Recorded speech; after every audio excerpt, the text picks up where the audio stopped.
नमस्कार गाइस। तो चलिए आपका स्वागत है आपका अपना YouTube channel my tuition club में। गाइस आज हम लोग जो नवोदय का 30 अप्रैल 2022 का जो प्रश्न पूछा गया है मैथ का, हम उसका आज दूसरा वीडियो लेकर आए हैं। और इससे पहले जो पहला वीडियो जो था उसमें हम 5 क्वेश्चन बता चुके थे और आज हम लोग 46 नंबर क्वेश्चन से देखेंगे। ओके गाइस, तो वीडियो के अंत तक बने रहिएगा, आपको एक एक प्रश्न बारीकी से बताया जाएगा। ओके गाइस, तो चलिए हम वीडियो को स्टार्ट करते हैं। तो हम लोग यहाँ पर देखते हैं 45 क्वेश्चन नंबर। ओके, तो ये 45 नंबर क्वेश्चन क्या कहता है कि यहाँ पर है 2 अंकों वाली प्राकृतिक संख्याओं की संख्या कितना है। मतलब ऐसे कितने संख्या है ना, जैसे कितनी प्राकृतिक संख्या है जो 2 अंक का हो। तो गाइज आपको पता होगा कि आपको 1 से अगर 100 तक हम लेते हैं, ठीक है, ये चल नहीं रहा है, चेंज करते हैं इसको। यदि यहाँ से हम चेंज करते हैं यहाँ पर 1 से 100 तक, जो 1 से 100 तक आपको जो संख्या जो होता है यहाँ पर टोटल 100 होता है। कितना होता है? टोटल 100 होता है। ठीक है, अगर हम 100 में जैसी ही एंट्री ले लेते हैं वो कई अंक का हो जाता है? 3 अंक का हो जाता है। कितना हो जाता है? ये 3 डिजिट का हो जाता है। अगर उससे और पीछे आते हैं तो मेरा 99 संख्या बचता है। ठीक है, मतलब 1 से अगर 99 तक हम लेते हैं तो यहाँ पर आपका 2 अंक तक आ गया। लेकिन ध्यान देना है कि 1 से 9 तक वाली जो संख्या जो होता है आपका सिर्फ 1 अंक का होता है। ठीक है, 1 से 9 तक वाले जो संख्या होता है सिर्फ कितना होता है? सिर्फ 1 अंक की होती है। हमारा पूछा क्या है सवाल कि 2 अंकों वाली संख्या कै गो होगा। तो करेंगे क्या कि 1 से 9 तक है, तो मतलब 99 गो में से अगर हम 9 गो घटा देते हैं तो मेरा कितना बचेगा? 90। यानी 90 गो ऐसा प्राकृतिक संख्या है, ठीक है, प्राकृतिक संख्या है जो 2 अंकों की होती है। तो समझ में आ गया होगा। तो एक शॉर्ट तरीका क्या है इसका शॉर्ट तरीका अपना सकते हैं। देखिएगा, जैसे टोटल 100 हो गया है ना। अब आपको पता होगा कि 1 से 9 तक वाली जो संख्या होता है सिर्फ 1 अंक का होता है। ठीक है, क्या होता है? सिर्फ 1 अंक का होता है। अब क्या करेंगे, यानी इसमें अगर 9 घटा देंगे तो सिर्फ कितना बचेगा? कितना बचेगा? 1 अंक वाला बचेगा। तो घटाइए यहाँ पर 1 यानी 91। 91 में क्या है? 91 में जो है आपका 100 भी आया है जो कि 3 अंक वाला है। ठीक है, तो इसमें 1 हम और माइनस करेंगे तो कितना हो जाएगा? 90। मतलब गाइस 2 अंक वाली कुल प्राकृतिक संख्या जो है वो टोटल 90 है। इस तरह से आपका आंसर होगा। आप यहाँ पर भी ऑप्शन में भी देख सकते हैं, यहाँ पर 89, 90, 91, 99 ये टोटल दिया हुआ था, है ना। आप ऑप्शन में देख लेते हैं तो ये ऑप्शन नंबर बी होगा। इसी तरह से आपका 46 नंबर क्वेश्चन क्या कहता है, इसमें है एक साइकिल की कीमत में 20% की घटोतरी पर उसकी खरीदारी में 20% की बढ़ोतरी हो गया, दुकानदार की बिक्री पर क्या असर पड़ेगा। इसमें ऑप्शन में है 4% की कमी होगा और 4% की बढ़ोतरी होगा, या 4% की फिर कमी होगा, या 10% की वृद्धि होगा। ओके, तो अब देखिए एक साइकिल की कीमत में 20% की मतलब कमी हुआ तो उसकी खरीदारी में 20% बढ़ गया, दुकानदार की बिक्री पर इसका असर क्या होगा। तो देखिए मान लीजिए इसका शॉर्ट कट तरीका क्या है, 20% की कमी हो रहा है माइनस फिर 20% फिर बढ़ रहा है। ठीक है, 20% कमी हो रहा है फिर 20% बढ़ रहा है। तो अब देखिए यहाँ पर इसको फिर प्लस करेंगे और यहाँ पर माइनस कर देंगे, या 20 गुना 20 करेंगे और यहाँ पर नीचे कितना कर देंगे? 100। ये शॉर्टकट तरीका है। ठीक है, अगर 20% की कमी होगा, 20% की फिर वृद्धि होगा, तो इस स्थिति को हम ऐसे इसको लिखेंगे और मेरा आंसर आ जाएगा। करिए, ये से ये ख़त्म, ये से ये ख़त्म, ये प्लस माइनस 20 ख़त्म, मतलब -4% आया। इसका मतलब कि जो 4% की कमी हो जाएगी, क्या हो जाएगी? 4% की कमी, जो ऑप्शन नंबर ए होगा। ओके, यानी ए जो है आपका सही होगा। इसी तरह से 47 नंबर क्वेश्चन देखते हैं आप लोग। 47 नंबर क्या कहता है सवाल कि एक शीशे का घन जिसकी भुजा 6 सेंटीमीटर है तो पिघलाकर उसको 27 एक समान घन बनाए जाते हैं, तो इस प्रकार बने प्रत्येक घन छोटे घन की भुजा की लंबाई क्या होगा। ओके, तो जो एक बड़ा घन है, ठीक है, यहाँ पर मान लीजिए कि हम एक घन छापते हैं, यहाँ पर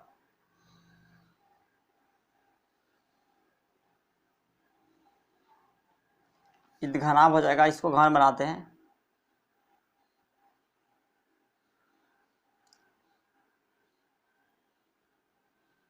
ये हो गया घन। अब इस घन की जो भुजा दिया हुआ है वो कितना दिया हुआ है, 6 सेंटीमीटर दिया हुआ है, ठीक है। और जब इस घन को पिघलाया जाता है, क्या किया जाता है, पिघलाया जाता है, तो 27 घन बनाया जाता है। कितना, 27 घन बनाया जाता है, ठीक है। एक बड़ा सा घन है 6 सेंटीमीटर वाला, और जब इस घन को पिघलाया जाता है, ठीक है, इस घन को पिघला करके 27 छोटे छोटे घन बनाया जाता है। तो मेरा सवाल यहाँ पर यह है कि जो 27 घन बना, उस प्रत्येक घन की जो भुजा की लंबाई है वो क्या होगा, ठीक है। जो प्रत्येक घन की जो भुजा की लंबाई है वो क्या होगा। तो आपको पता होगा कि जो 6 सेंटीमीटर भुजा वाला जो घन का जो आयतन होगा, उस छोटे छोटे जो 27 घन जो बनाया गया है उस 27 घन के आयतन के बराबर होगा। समझ में नहीं आया? कहने का मतलब ये है कि जैसे मान लीजिए कि ये छोटा छोटा कण है, ये छोटा सा एक बड़ा सा घन है, ठीक है, ये 6 सेंटीमीटर बड़ा सा घन है। अगर हम इसको पिघलाते हैं तो 27 घन बनाया जाता है। अब इसका मतलब ये हुआ कि जो 6 सेंटीमीटर भुजा वाला जो घन का जो आयतन होगा, उसी तरह ओकर बराबर जो 27 जो घन बनाया जा रहा है उस 27 घन के आयतन के बराबर होगा, है ना, क्योंकि इसी से नहीं बनाया जा रहा है। इसलिए हम यहां पर लिख सकते हैं कि 6 सेंटीमीटर घन का आयतन बराबर 27 घन का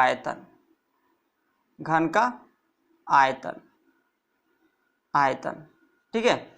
इसका समझ आ गया ना, 6 सेंटीमीटर वाला घन का आयतन बराबर 27 घन का आयतन, ये दोनों बराबर होंगे क्योंकि ये छोटे छोटे घन बनाए जाएंगे। इस तरह से छोटे छोटे घन बनाए जाएंगे, इस तरह से क्या बनाए जाएंगे, छोटे छोटे घन बनाए जाएंगे, जो इसी को पिघला करके ये छोटे छोटे घन बनाए जाएंगे। हमको निकालना है कि ये 27 घन होंगे, उस 27 घन का जो प्रत्येक घन की जो भुजा होगा उसकी लंबाई क्या होगा। तो सबसे पहले हमको मानना होगा कि घन की प्रत्येक भुजा की लंबाई, घन की प्रत्येक भुजा की लंबाई यहाँ पर x मान लेना है, ठीक है। इसका मतलब अब इसका आयतन बराबर इसका आयतन करेंगे तो घन का आयतन आपको पता होगा कि भुजा q होता है। क्या होता है, भुजा q। और इसमें क्या हो जाएगा, इसमें भी 27 गुना भुजा q।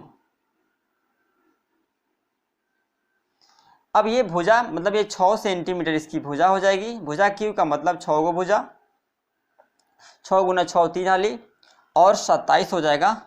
ये भुजा जो है, इसमें जो 27 घन बनाया जा रहा है उसमें प्रत्येक घन की भुजा x है, तो यहाँ पर x³ कर सकते हैं ना।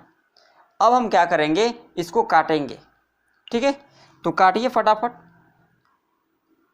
2 3 2 ना 3 9 3 2 ना 3 3 और 3 से 3 2 बार में ख़त्म, यानी मेरा 2 गुना 2 बराबर x³ बचा।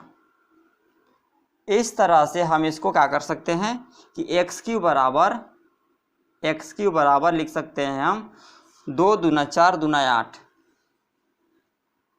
ओके, और ये जो पावर 3 है, इस पावर 3 को जब बराबर के इधर जाएगा तो उधर घनमूल में चढ़ जाएगा इस प्रकार से। इसका मतलब कि 8 का घनमूल 2 होता है। घनमूल आपको पता होगा, पहले घन को हम क्या करेंगे, 8 को पहले तोड़ेंगे, इस तरह से तोड़ेंगे तो 2 बार में, 2 से 4 बार में जाएगा, फिर 2 से 2 बार में, इस तरह से 2 गुना 2 गुना 2। तो आपको पता होगा यहाँ पर घनमूल निकाल रहे हैं, वर्गमूल में 2 का जोड़ा लगता है और घनमूल में 3 का लगता है। तो हम क्या करेंगे, यहाँ पर घनमूल में 3 में से 1 निकाल देंगे। इसका मतलब कि जो 8 का घनमूल जो आएगा कितना आएगा, 2 आएगा। तो यहाँ पर हमने डायरेक्ट इसको लिख दिया है। अब आपको पता चल गया होगा कि घन की जो प्रत्येक भुजा की लंबाई जो होगा वो कितना होगा, 2 सेंटीमीटर होगा। इस प्रकार ये होता है आपका आंसर। अब हम लोग चलते हैं नेक्स्ट प्रश्न की ओर। चलिए, तो हम लोग प्रश्न संख्या 48 में देखते हैं। 8% वार्षिक ब्याज की दर से साधारण ब्याज पर कितने वर्ष में 1500 रुपया 1800 रुपया हो जाता है। तो यहाँ पर 8% रेट दिया हुआ है, टाइम कितने वर्ष में, तो टाइम निकालना है। P दिया हुआ है 1500, A दिया हुआ है 1800। तो यहाँ पर टाइम निकालने के लिए हम करेंगे क्या, सबसे पहले हमको चाहिए टाइम। ठीक है, यहाँ पर टाइम से पहले हमको चाहिए इसमें आपका ब्याज चाहिए कि आखिर ब्याज कितना रुपया हुआ।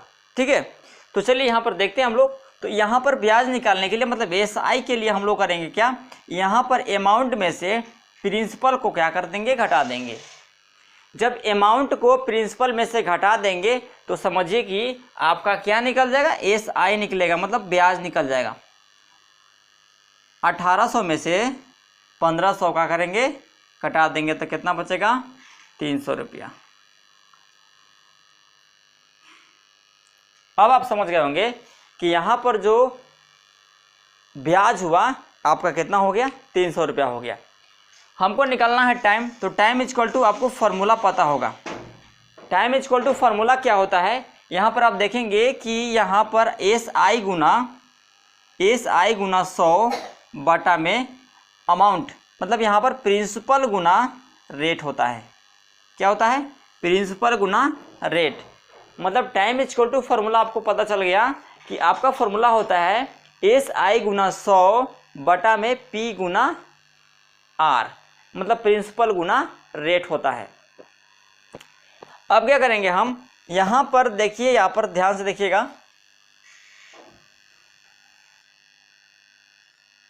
SI 300 है एंड 100 हो जाएगा, बटा में 1500 हो जाएगा, गुना रेट कितना है आपका, रेट जो है आपका 8% है। इसको हम करेंगे काट कूट, A से ये ख़त्म, 0000 ख़त्म, 15 दूना 30, मतलब 20 बार में कटा, एंड 2 से 4 से 2 बार में 4 बचे। मतलब आप यहाँ पर ध्यान से देखेंगे तो आपका जो आता है T इक्वल टू, ऊपर बचता है कितना, ऊपर बचता है 5 और नीचे बचता है 2, तो कितना हो जाएगा, 5/2। कितना हो गया, 5/2 वर्ष हो गया। क्या हो गया, 2 वर्ष। अगर आप चाहो तो इसको पूर्णांक में चेंज कर सकते हो। क्या कर सकते हो, पूर्णांक में चेंज कर सकते हो। तो अब बताइए कि पूर्णांक में चेंज कैसे करते हैं। ठीक है, पूर्णांक में हम चेंज कैसे करेंगे, तो सबसे पहले हम क्या करते हैं, 2 से भागा देते हैं 5 में, तो 2 दूना होता है 4, 1 बच जाता है शेष। तो यहाँ पर क्या करेंगे, जो शेष वाला जो होता है ऊपर लिखाता है। ठीक है, जो शेष वाला कहाँ लिखाता है, ऊपर लिखाता है, और जो यहाँ बटा में 2 है तो 2 लिखाएगा, और जो भागफल जो यहाँ का जो पार्ट आया है ना, यहाँ का जो आया है ये लिखा जाता है बगल में। मतलब यहाँ पर कितना हो गया, 2 दूना 4 1 5। इस तरह से T इक्वल टू हो गया 2 पूर्णांक 1/2 वर्ष। उम्मीद करते हैं कि इस प्रश्न में भी आपको कोई दिक्कत नहीं हुआ होगा। तो चलिए अब हम लोग चलते हैं नेक्स्ट प्रश्न की ओर।